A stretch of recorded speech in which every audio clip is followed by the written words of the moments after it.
กระสอบหมายว่าคือเฮาใส่เครื่องของเป็นพวกเข่าพวกหยังนี่บ่โดยโอ้เป็นจังได๋สำบายอยู่บ่หรือว่านั่นอยู่บ่ก็พอได้อยู่พอได้อยู่บ่งานมันเข้าเวลาจักโมงแบบใดนี่นะเข้าเวลา7 โมงเข้างาน7 โมงเลิก6 โมงเลิก6 โมงแรงไปเฮ็ดเวียกเฮ็ดงานบัดนี้ไผสิไปส่งบัดนี้นะนาบ่าวไปส่งไปนำกันจักคนล่ะ2 คน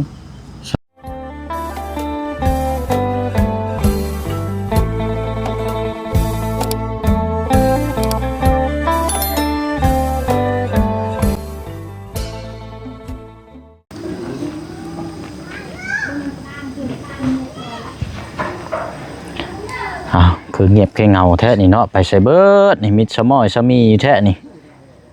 โอ้ยเอาบ่แม่นน้องป๊อปแล้วบัดนี้พี่น้องเนาะน้องยังก่อบ่เสียงลืมเลยน้องสั่งบ่น้องสั่งแล้วบัดนี้พี่น้องเนาะโอ้เอาถือว่าทางเหินกันนานสำหรับทางน้องเพิ่นเพราะว่าไปเฮ็ดเวียกเฮ็ดงานเนาะล่ะเนาะมาเลยจังมื้อแล้วหากมือนี้หากมานี่บ่เดินไปสิไปเวียกต่ออีกโอ้ดูเอ้าดีแต่ว่ามาทันซะเนาะเอ้าพอดีแล้วมาแล้วก็ถามที่ไปที่มาก่อนเห็นเวียกเฮ็ดงานเนาะอยู่ไสมึงเด้อล่ะเด้อโอ้เพนี่เจ้าไปเฮ็ดหยังนี่เสื้อเนาะสิถือไปเฮ็ดพุ่นบ่มึงเด้อเอาซะพี่น้องเนาะ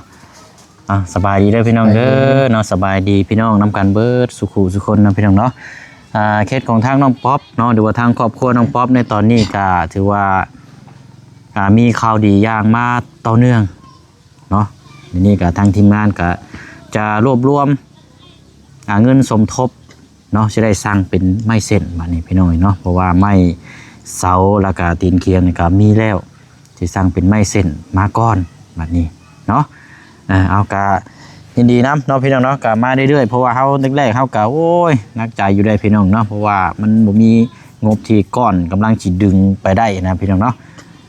นำทางพอน้องเปลวกะมีอยู่จำนวนที่แจ้งไปอะไรพี่น้อง3 ล้านกับ100,000 กีบไว้สมทบกับทางทีมงานเนาะพี่น้องเนาะถือว่าบ้านของทางน้องป๊อปนี่แหละเนาะเอากะน้องป๊อปนี่บ่อยู่ใช่มั้ยล่ะบ่อยู่ไปแล้วไปใช่นะไปแสดงไปไซแลนด์ไปยังไซแดนนะชักละมูเขาส่วนไปไปเวียกบ่โดยโดยเอาดีแต่ว่ามาพบพ่อทางน้องสั่งเนาะมาแต่จังโมงก็น้อง8 โมงมาแต่เช้าคนบ่บัดนี้ก็สิไปเวียกต่อบัดนี้นะโดยเป็นจังได้อันเฮ็ดเวียกอยู่ไสบัดนี้นะเนาะอยู่เวียดงานอยู่เวียดเลยบ่งานเกี่ยวกับหยังนี่นะเขาผลิตกระสอบแบบคือทางน้องป๊อปบ่อยู่ซะเนาะกระสอบหมายว่าคือเฮาใส่เครื่องของเป็นพวกเข่าพวกหยังนี่บ่โดยเป็นจังได๋สำบายอยู่บ่หรือว่านั่นอยู่บ่ก็พอได้อยู่พอได้อยู่บ่ใครก็อยู่บ้านบ่มีแนวเฮ็ดยากเลยเนาะล่ะเนาะโดยเริ่มต้นในเดือนเท่าใดก็เพิ่นให้เดือน6 ล้านเดือนละ6 ล้าน6 ล้านกีบเขาบ่หรือว่า6 ล้านเวียด6 ล้านเวียดถ้าเป็นเงินลาวเขาได้สละโอ้ก็สิอยู่ราวๆประมาณเกือบ5 ล้านนี่แหละเนาะเพราะว่าเงินเวียดต่ำกว่าเงินลาวเขาอีกเนาะประมาณ 20% นี่แหละพี่น้องตามที่ติดตามมาก่อนหน้าข้าวน้ำนี่กินเองบ่กินข้าวน้ำเขาเลยข้าวกับน้ำนี่ของเขาเจ้าเองโดยกินอยู่พุ่นเลยเนาะโอ้ธรรมดาสับพี่น้องไกลแต่บ่จ่างมองไปเฮ็ดนี่จากบ้านเฮานี่ไกลเสแดนหน่อยนึงไกลเราเบาแถวละเบาตันหล่องโอ้ไกลตึกอยู่ได้ซะนี่เนาะอันไปมานี่เฮ็ดนี่ได้เจ้ามารถเจ้าเองบ่นาบ่าวมานาบ่าวแซ่น่ะนี่นาบ่าวนี่หัวหน้าหน่วยนี่บ่โดยโอ้เก่งแท้หัวหน้าหน่วยนี่ไปทุกที่มันนี่เนาะดีแล้วสาพี่น้อยเนาะดีแล้วแต่ก่อนหน้านี้กับทางน้องป๊อปเฮ็ดเวียกเฮ็ดงานแต่ว่าระยะนี้ก็เพราะว่า1 ม่านฐานน้องป๊อป เฮ็ดเวียกบัดทางเวียกงานทางนี่แหละพี่น้องเวลาเฮามาถ่ายคลิปทางหยังทางน้องเพิ่นบ่อยู่ก็เลยน้องเพิ่นก็ได้มีงานคนอื่นเข้ามาเนี่ยก็ได้ออกมาก่อนเนาะมาช่วยเวียกครอบครัวแน่นะทางน้องสังก็ไปเฮ็ดเวียกงานน้ำเวียดออกแล้วบ่เงินเดือน ยังหากะเฮ็ด3 อาทิตย์ ก็ได้3 อาทิตย์นี้ เลย เดือนต่อเดือนบ่เขาเจ้ากินให้บ่ได้ออกอัน15มื้อจังออกเทื่อนึงเนาะ บ่ โอ้เป็นเดือนเลยโอ้เว้าภาษาเวียดได้นี่เนาะ ได้นึง ได้นั่นนึงโอ้เก่งได้คันว่าไปเฮ็ดงานอยู่เวียดมานี่เนาะกลับมาบ้านเฮานี่สบายแล้วนี่แบบเครื่องอาเจืองนะอยู่บ้านซะแล้วนะอันนั้นเราก็เฮ็ดงานนำคนเวียดอาเจืองนะในความผูกพันในความเฮาเฮ็ดแต่อันนี้เว้าภาษาเวียดนี่ฮู้หมดเลยไปสิไปตัวเรานี่ไว้จะไปเฮ็ดก็ได้ตายรถบอกกระหม่องรถเราจักเบิดเพราะว่าเราเคยเฮ็ดเวียดอันเฮ็ดงานนำคนเวียดแบบอันสิว่ากับความจำมันนั่นเนาะเจ้าก็พอได้อยู่เนาะ ได้อยู่ มีนำกันจะคนไปเฮ็ด 2 คน 3 คน 2-3 คนคนหมู่ในบ้านนี่บ่ โดย เป็นรุ่นเดียวกันนี่บ่เนาะม่วนอยู่บ่ไปพุ่น ม่วนอยู่หมู่อยู่พุ่นก็หลายอยู่ คนลาวนี่บ่โอ้แสดงว่าคนลาวนี่ไปเฮ็ดงานอยู่เวียดนี่ก็หลายสาเขตนี่เนาะ หลาย ห่านเพราะฉะนั้นกับคนที่ว่าเขตนี่ว่าเขาเจ้าว่าโอ้ย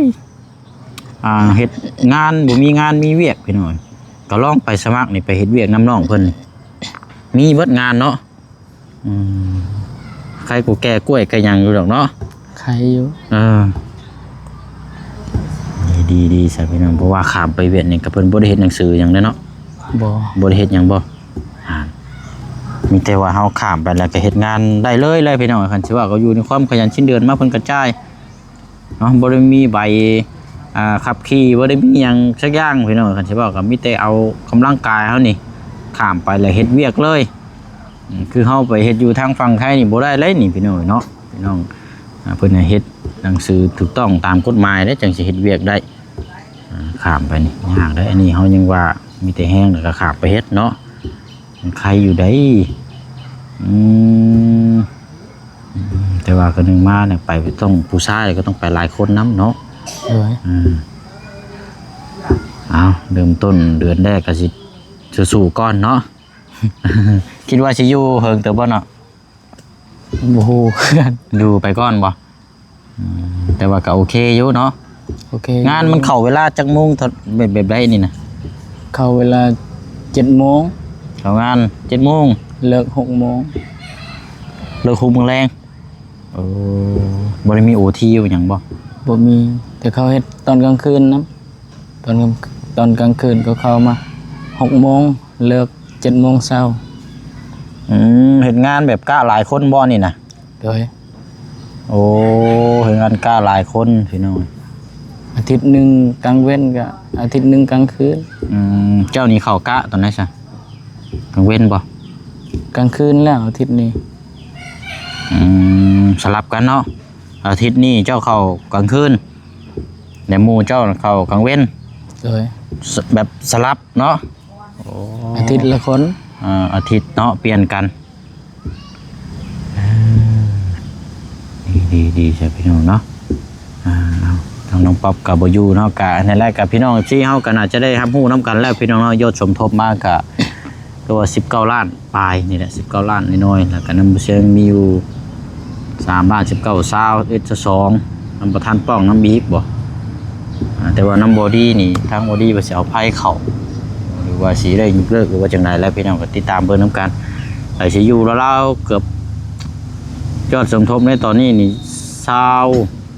ประมาณ30 ล้านพี่น้องเนาะประมาณ30 ล้านคือว่าไม่เฮานี่โอเคแล้วบัดนี้พี่น้องเนาะน่าจะได้แล้วเพราะว่าก็หลายเติบแล้วเนาะทางน้อง4ได้ซะบ่อยู่บ่ จักนี่แหละไปลินยันนอนอยู่พุ่น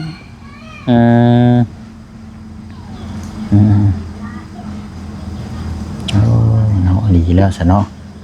มีความกล้าไปเฮ็ดเวียกเฮ็ดงานบัดนี้ไผสิไปส่งบัดนี้นะ นาบ้าวไปส่ง ไปน้ำกันเจ้าคนล่ะ สองคน 2 คนไปรถจักรในบ่ไปส่งน่ะ เด้อ บัดนี้อันไปส่งน่ะมันไปทางลัดพุ่นบ่หรือว่าเข้าไปทางไงพี่ ไปทางลัด ไปส่งฮอดฟังเวียดเลยซั่นบ่เอาไปฮอดโรงงานเลย อันนาบ่าวเจ้านี่ได้ เด้อ อ๋อตดึกดีเนาะเก่งเด้อเราเนาะรถกี่ห้างแล้วหั่นบ่ เด้อ รถอีเท่าบ่ไปส่งน่ะอ๋อใช่เราอยู่ใช้เฉยเดี๋ยวนี้น่ะไปเลยจักบ่ ก็ทาอยู่เฮือนหมู่ พระชันขี่รถจักรมากินนี่นะ บ่จัก บ่ได้แม่นอันไปนำกันบ่ บ่แม่น โอ้ใช่หมู่เจ้าอยู่ไสซะ พุ่นเฮือน ถ่ายอยู่ดุมพุ่นบ่ เด้อ อ๋อน้าบ่าวเจ้าเราถ่ายอยู่ดุมพุ่นบ่เดี๋ยวนี้กะ ก็ทาลินอยู่พุ่น อืมอืม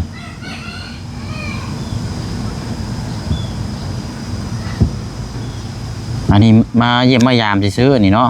เด้อ เป็นวันหยุดบ่หรือว่าตั้งลาหยุด วันหยุด เป็นวันหยุดหยุด1 มื้อบ่วันอาทิตย์เด้อเนาะ เด้อ หยุดวันอาทิตย์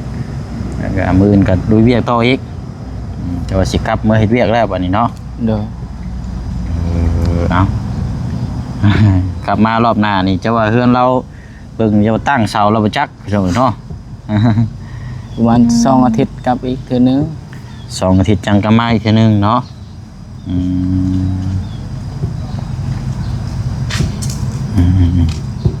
ไกลอยู่บ่เฮือนหมู่เจ้าอยู่ดุมพุ่นบ่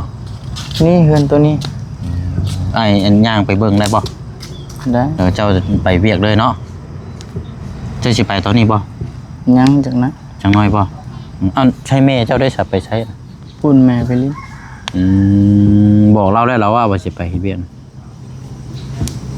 บอกแล้ว บอกนะเนาะเดินไปย่างไปเอื้อนหัวหน้าหน่วยก่อนก็ได้จักหน่อยไปคือว่า เขานาหน่วยบ่เฮ็ดนั่นแหละ ฮะ เขานาหน่วยไปแล้ว โอ้เด้เกือบแล้วน่ะ อยู่เฮือน ไปย่างไปเบิ่งเพิ่นก่อนก็ได้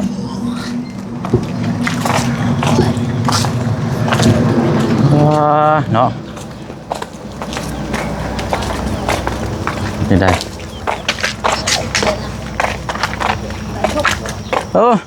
ตำข้าวแล้ววันนี้ตำข้าวบ่ตำหยังนี่ ตำข้าวเจ้า ตำข้าวเจ้า เดิน เอ้า ตำให้ลูกน้อย ตำเฮ็ดหยังอันนี้ก็ ตำให้ลูกน้อย ตำให้ลูกน้อย เดิน โอ้ข้าวเจ้าข้าวเฮานี่บ่มีลูกน้อยเจ้าก็เนาะ เดิน ใช้ลูกอยู่ไสสั่ง อยู่เฮือน อยู่เฮือน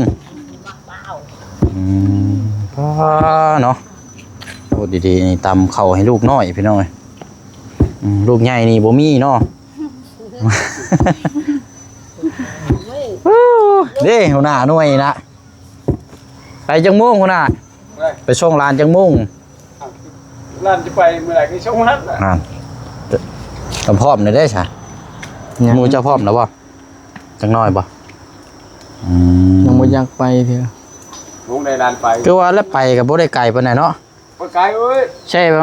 ประมาณครึ่งชั่วโมงฮอดแล้วเนาะ กี่โมงแล้วประมาณ15 ลัก17 ลัก 15-17ลักโอ้ เฮ้ยน่าชวนละคือเรา 15-17ลักฮอด อะไรใจไปเที่ยวชาวละกันหลับชาวละ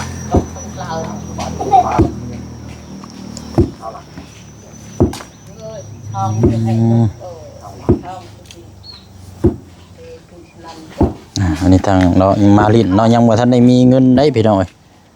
ต้องมาดินก่อนเด้อเนาะตำคักตำแม่แท้เข้ากะโคตรดีโลเลยอันนี้เนาะ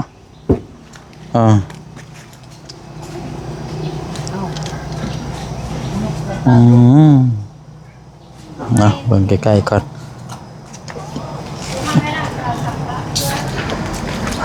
ฮ้อนเนาะเดี๋ยวอัน เราเมื่อมุกบ่บัดนี้เอ้ย เดิน อืม ต้มใส่หม้อ ต้มใส่หม้อ เดิน เรียกว่ามุกใส่ใบตองมาหยังนะ บ่ต้มใส่หม้อ ต้มใส่หม้อเอาเนาะอืมอืม Anh cái năm à? เนาะ Cái năm. อยากเป็นเว้าหยัง Và cái năm là กินน้ำ à. น้ำหยังอะนะ Rồi. โอ้เนาะองนานไว้ ทางกันพอน้องออยเนาะพอได้เห็นน้องนานเลยพี่น้อยมาพอได้ไปเยี่ยมยามเดืองเลยทั้งน้องออยกะอยู่เพื่อนบ่อยน้องออยกะน้องออยน้องย้อยเนาะนี่พี่น้องอีพี่ถามหาอยู่ได้พี่น้องกะพอได้มีไผเข้าไปเยี่ยมยาม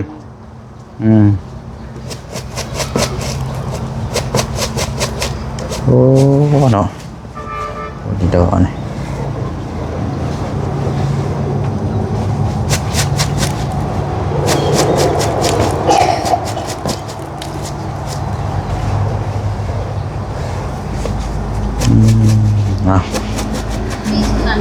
ทำคักทำแน่แล้วเนาะเอาโอเคฉลาดเด้อเดี๋ยวนั่นแหละเนาะตั้งใจเฮ็ดเวียกเฮ็ดงานดีแล้วเนาะแบ่งเงินมากะภายในเก็บไว้เฮาอยากได้หยังเฮาก็ซื้อเอาแค่นี้เห็นคนอื่นได้เฮา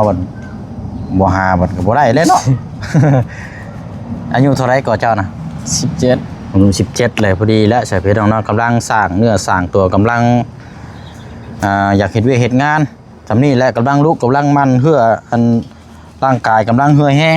กำลังดีกันสิว่ากันคันว่าซกมวยก็แม่นประมาณ16 17นี่แหละประมาณวัดกันโน่นนะกันสิว่ากันคือว่าเชียงนี่บ่ไหวแล้วพี่น้องมีแต่ยอมประมาณนี้นะ เข้าเลยดีแล้วเนาะมีเหือมีแห้งนี่หาได้ตอนเฮายังมีหนุ่มเพราะมันเดิมอยู่หลายมาเนี่ยเฮาหายังได้เฮาก็สบายเนาะ เด้อ มาเฒ่ามาแล้วบ่มีได้พี่น้อยตอนยังหนุ่มนี่แหละสู้ๆเนาะเอาเป็นกำลังใจให้เด้อ เด้อขอบใจ เอาสบายดีเนาะ สบายดี โอเคไปเนาะพี่น้อยทั้งน้องของทั้งน้องป๊อปแต่ว่าน้องป๊อปนี่บ่อยู่ไปไซแดนว่าซั่นจะเป็นช่วงนึง nó hỏi mà. อ๋อน้องออยนั่นบ่ Nó hỏi nó nhàng vậy đây.คุณจะไปลงกันดิ จังว่าเด้อนี่เฮาก็บ่ฮู้นำเด้นี่จ้ะเดี๋ยวไปเวียกเขาเจ้าหั่นแหละเนาะ ไปนะมันบาลีรถไปนะบาลี ทางเบิ่งช่วงแรงพอแรกขนาดกันเนาะแต่ว่าสิได้เข้ามาสิมาพูดมาคุยแล้วก็แสดงความยินดีนำเพิ่มเติมนำแน่แหละพี่น้อยเนาะไปโอเคเด้อล่ะเด้อไปนั่นแหละเนาะครับเตรียมตัวแล้วก็จะไปเฮ็ดเวียกเฮ็ดงานคุณพี่น้อย เอ้ามายังกันนะคือใส่ห่อแล้วนั่น ใส่ถุงยาง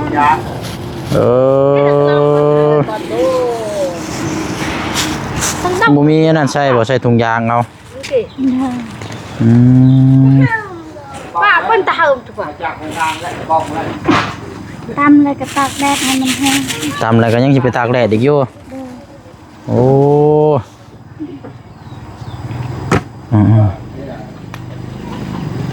เรียบร้อยแล้วบ่บัดนี้ ยัง ยังอีกอยู่นี่เนาะ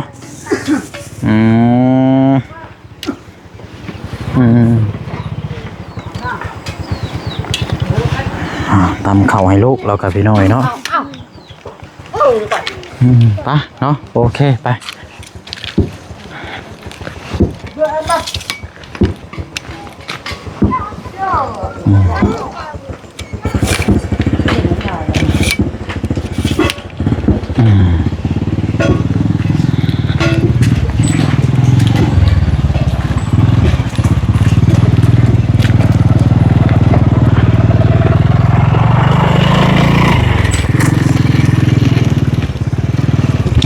มาพี่ก่อนเนาะอันนี้ก็เราหากันมาแต่เวียบ ยังก็แบ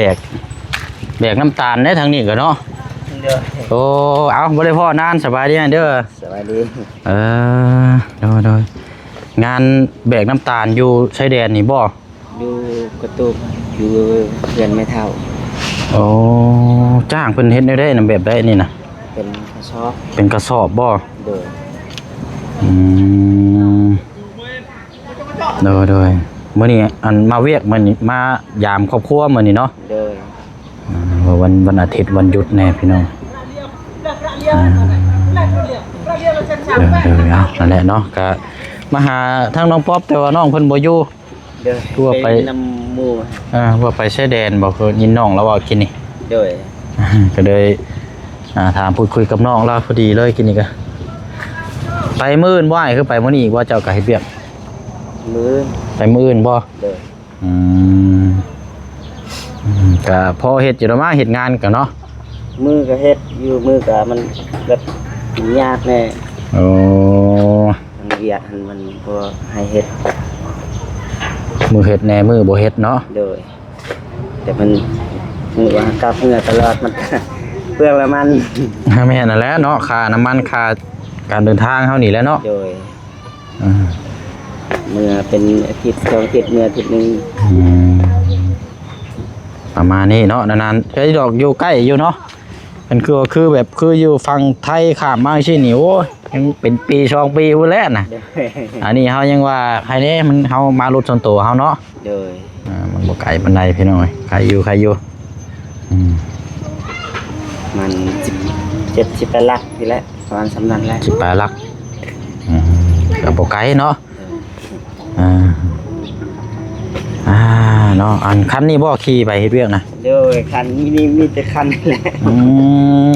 เกี่ยวกับรถทั้งเงินระบาวทั้งเมียอันไทย โอ้ อย่างชั้นกะรถจะขี่กับบ่มี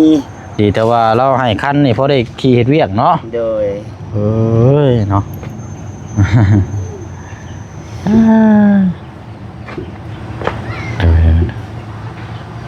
คืออันเสียงเห็นนี่ในคลิปมันทางบาวุธนั่นแหละหาเงินกับตอนลูกยังอยู่มีแต่ให้ปัวน้ำลูกนั่นแหละปัวลูก โดยเนาะเอาเนาะเราตกแต่งเอาเนาะรถแล้วก็อันเหยียบเนาะตกแต่งเอาบ่รัดเนาะคันสิว่ากัน เอาโอเคเด้อใช่เด้อเอาอยู่ดีมีแฮง มีแฮงเด้อ โดยอ่ะเนาะไปเวียกต่อก่อน เนาะนั่นละพี่น้อยจังมาเยี่ยมยามทำข้าวน้ำน้องเพิ่นใหม่อีกเช่นนึงเนาะทางน้องป๊อปแต่ว่าเฮาติดตามเรื่องไม้แล้วบัดนี้พี่น้องเนาะไม้สมทบเพราะว่างบก็น่าจะเรื่องไม้นี่จะโอเคแล้วนะพี่น้องเนาะมีแต่ว่าเราลุ้นเราซุ่มว่ามื้อใดวันใดสิสร้างมาบัดนี้พี่น้องเนาะไปเนาะลาพี่แล้วน้องไปก่อนบ๊ายบายเด้อพี่น้องเด้อเนาะพบพอกันในคลิปหน้าเนาะคือเก่าคือเดิมพี่น้องเนาะเบิดสุขุสุขเนาะสบายดี